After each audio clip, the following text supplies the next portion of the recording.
This is BBC News. Very warm welcome if you're watching here in the UK or around the globe. I'm David Eads. Our top stories: a minute's silence across the UK. Time to reflect on the life and legacy of Queen Elizabeth II.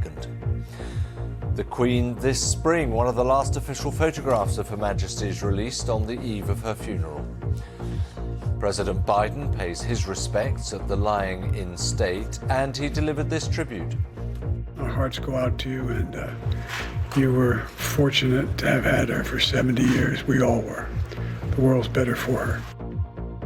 Hundreds of world leaders and dignitaries have been attending a reception at Buckingham Palace, hosted by King Charles, ahead of the funeral on Monday. And I'm Kasia Madera, live in Westminster with some of the final people to file past the Queen's coffin.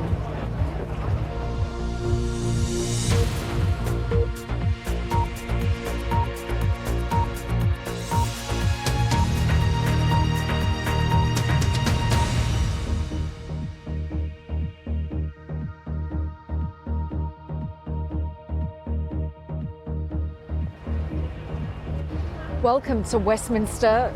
Scenes that we've been watching for the past 4 days and nights. It is the middle of the night here, and we are finally seeing the end of the queue, this phenomenon that has become a thing in itself. Hundreds of thousands of people waiting patiently since Wednesday, waiting patiently to file past the Queen's coffin. This is what we're looking at now, some of the final people who will make that walk past Her Majesty the Queen's coffin, who will be able to walk and file through Westminster Hall. The queue now, of course, closed. We have been watching as these people have been waiting for many, many hours. They're finally here. A historic moment for them, for us as well, monitoring all of this. Friendships made, stories shared, snacks shared as well. This is quite an emotive moment, if you bear in mind just what we've been witnessing over the past days, as my colleague Nicholas Witchell now reports. It is 10 days now since the news came of the Queen's death. The new King, Charles, arriving at Buckingham Palace earlier today with a wave to the crowds, has led the country's mourning in the days since. In a message tonight, he said he'd been deeply touched by the many messages from around the world. As we all prepare to say our last farewell, he wrote, I wanted simply to take this opportunity to say thank you to all those countless people who have been such a support and comfort to my family and myself in this time of grief. Among the hundreds of world leaders in London for the state funeral, the President of the United States. His motorcade arrived at the Palace of Westminster. A few moments later, President Biden and the First Lady of the United States, Dr. Jill Biden, stood quietly on a balcony inside Westminster Hall. Like so many thousands of others over the past 4 days, struck by the intensity of the scene. I think what she gave is a sense of, maybe above all, the notion of service. We all owe something. There's something within our capacity to do that can make things, not just the world better, but your neighborhood better, your household better, your workplace better. To all the people of the United Kingdom, our hearts go out to you, and you were fortunate to have had her for 70 years. We all were. The world's better for her. As the royal family prepares for the state funeral, from Camilla, the Queen Consort, her reflection on the 70 years of the Queen's reign. She has been part of our lives forever. I'm 75 now, and I can't remember anybody except the Queen being there.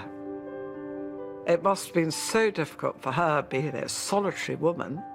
There weren't women prime ministers or women presidents. She was the only one, so I think she carved her own role. I'll always remember that smile. You know, that smile is unforgettable. Many thousands of people have wanted to be a part of this moment. Some have queued for many hours, or placed flowers in the designated spaces, or simply travelled to London to absorb the sights and the emotions along the route of the procession and outside the Abbey Church where the funeral will take place. We didn't know what exactly to do, but we wanted to do something. You know, it felt right to come up and do something and bring my son here. And, you know, I think there's a lot of people that don't know what to do but feel like they need to do something. So it just felt like the right thing to do was to come up here with everybody else. During the hours of darkness, the last visitors will be admitted to the lying in state at Westminster Hall. And then, in the morning, the state funeral will take place of Her Majesty Queen Elizabeth II. Nicholas Witchell, BBC News. So much to look ahead to the state funeral itself taking place in the next hours, a little bit later on Monday. But so much still to come. Just have a look at this. We have reached the end of the queue. These are the last people who will be witnessing something so historical, walking past Her Majesty the Queen's coffin. And this is it. How long have you guys been waiting for? Since about 9:30. Yeah. 9:30. So all of these people waiting for such a long time, and we've heard, how was it? Nearly there. Nearly there. Tiring, absolutely. But very, very close now. Yeah. Very, very close now. Okay, well, we'll let you get on.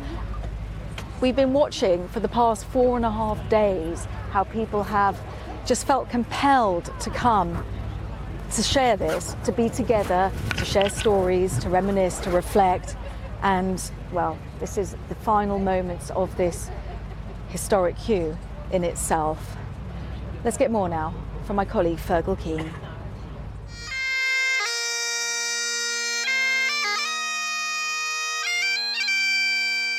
The flowers of the forest echoing across a Scottish mountainside.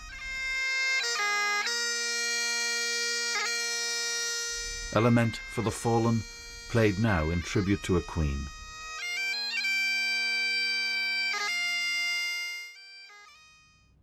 And then, on the cusp of silence, in Blackpool, the going down of lights.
Then, out of silence, into the anthem celebrating a new monarch.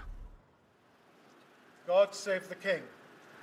God save our gracious King. Long live our noble King. God save the King. Send him victorious, happy and glorious, long to reign over us.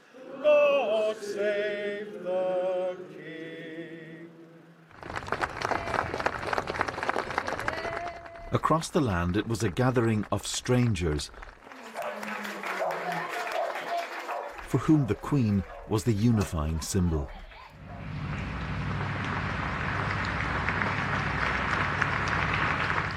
Just to pay respects to the Queen and just to mark the passing of an era. I don't think we'll see the likes of our Queen again. You know, she's been such a role model all our lives, really. She was very important to me, and I'm starting to get emotional now because I remember the coronation. I'm old enough to remember King George VI and him dying, and the coronation. And we had a little 12-inch television, and all the neighbours came in to watch the coronation. So, yes, she's been our Queen for a long time, and she served us well. The silence spoke of respect and affection on the eve of farewell. Fergal Keane, BBC News.